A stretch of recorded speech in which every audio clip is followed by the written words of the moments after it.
ఉగ్రఘటన తర్వాత భారత్ పాకిస్తాన్ల మధ్య యుద్ధ మేఘాలు కమ్ముకున్నటువంటి నేపథ్యంలో పాకిస్తాన్కు అమెరికా షాక్ ఇచ్చింది. పహల్గాం ఉగ్రదాడిని తీవ్రంగా ఖండించాలని అమెరికా పాకిస్తాన్కు స్పష్టమైనటువంటి ఆదేశాలు జారీ చేసింది.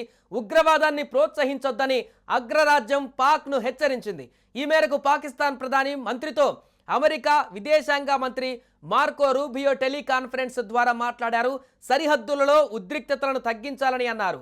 మరొక వైపు అమెరికా విదేశాంగ మంత్రి మార్కో రూబియో అంతకుముందు భారత విదేశాంగ శాఖ మంత్రి ఎస్ జైశంకర్తోనూ కూడా మాట్లాడారు. పహల్గాం ఉగ్రదాడి జరిగిన తీరును రూబియోకు ఆయన వివరించారు. ఈ మేరకు ఈ ఘటనను ఖండిస్తూ దీని వెనకాల ఉన్న వారిని న్యాయస్థానం ముందు నిలబెడతామన్నారు. అనంతరం ట్వీట్ ద్వారా తెలియజేశారు జైశంకర్. అమెరికా విదేశాంగ మంత్రి మార్కో రూబియోతో మాట్లాడినట్టుగా చెప్పారు.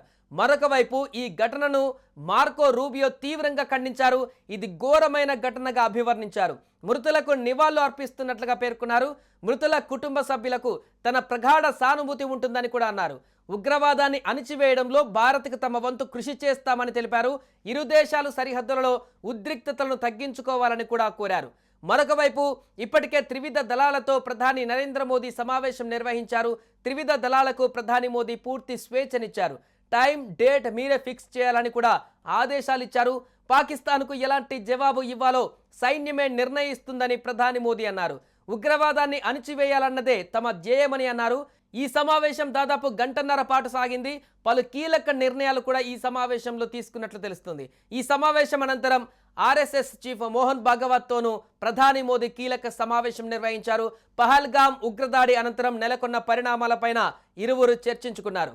ఉగ్రవాద అంతానికి తమ సంపూర్ణ సహకారం అందిస్తామని మోహన్ భాగవత్ ప్రధాని మోదీకి హామీ ఇచ్చినట్టుగా తెలుస్తుంది. మరోవైపు పహల్గాం ఉగ్రదాడి ఎన్ఐఏ దర్యాప్తు ముమ్మరం చేసింది. తాజాగా లభించినటువంటి 2 కీలక వీడియోలను ఆధారంగా ఉగ్రదాడిని ఎన్ఐఏ విశ్లేషిస్తుంది.